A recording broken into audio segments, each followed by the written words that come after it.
Welcome, and thanks for tuning in to the Featherback Thief tying tutorial.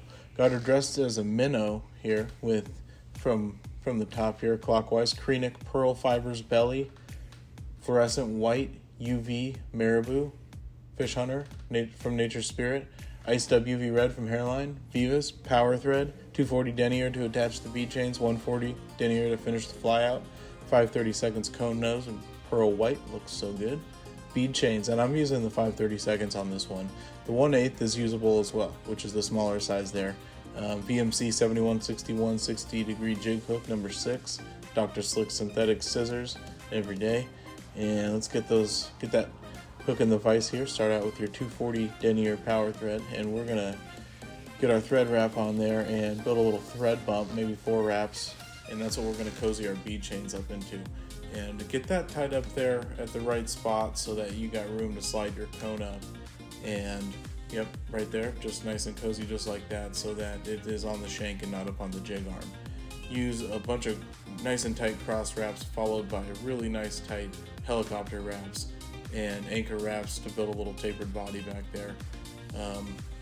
Half hitch, tie that off, and we're gonna put a little drop of that Zappa-Gap thin, and ideally let this sit overnight, but in a pinch, give her 20 minutes and get rocking and rolling.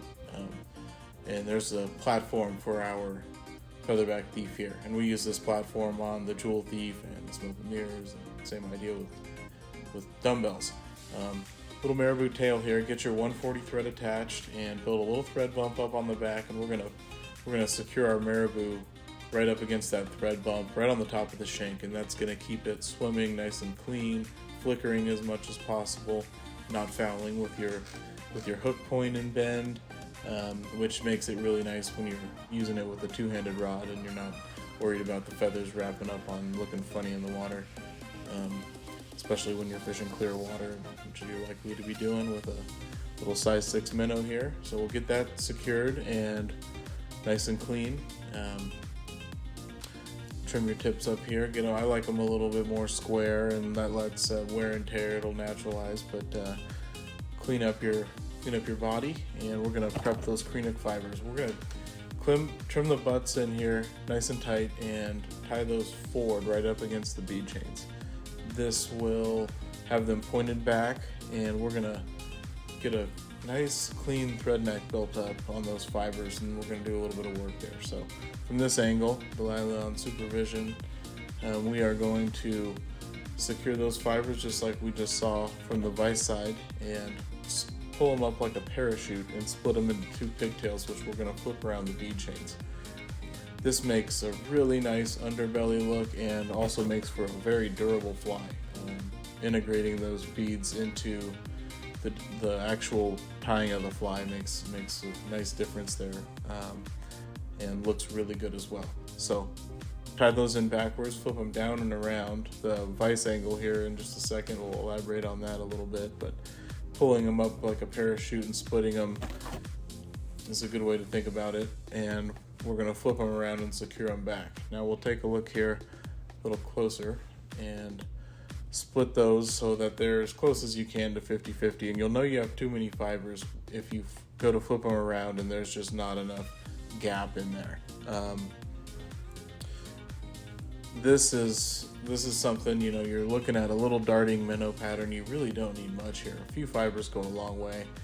I've got plenty here. It took me a little bit to get these situated in there, but we'll flip them around and get a nice quick wrap on there, and that'll allow you to kind of toggle if you need to and get things in order. I trim them to be just longer than the bend of the hook. That way they're not flipping around and getting wrapped up and looking funny. Just making sure the fly fish is really clean and darts around like a minnow.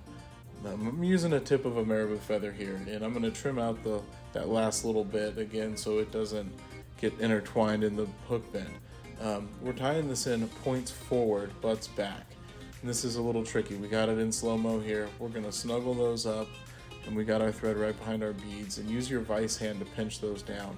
And on this first wrap, go across, not right back on top. So we're going to cross over and just kind of slowly but surely, and then we're going to do another wrap right over that, and then back across. And This just keeps things really nice and clean. You'll see that X forming on the top, and just be careful when you're handling these because you're just using the bobbin weight to secure those feathers.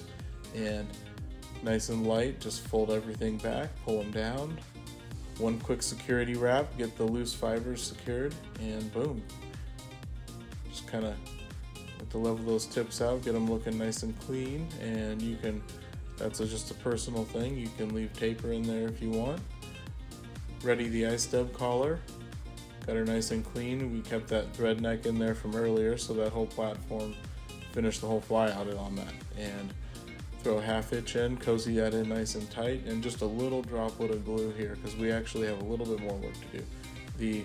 The cone, which is ready to be secured, needs something to bite onto. There's not quite enough thread up there, not quite enough fiber, so tiny little drop on your half hitch, and throw your thread up front, little dab ice dub, and once again half hitch, and we're going to coat that up, kind of basically all your dubbing surface in glue, and slide your nose up, and boom, you got yourself a little Featherback Thief Minnow. Again, the black one is one of my favorite little leeches. You get that really good hook. This hook can land, fish up to 5-6 pounds, maybe larger in certain instances. Certainly really good platform. Also on the leech damsel flats fly, just they cast so well. Aerodynamic, hydrodynamic, all that good stuff. Super durable, protects the head of the fly. Trimming up my fibers here, but thank you for tuning in and hope you enjoyed. Thank you.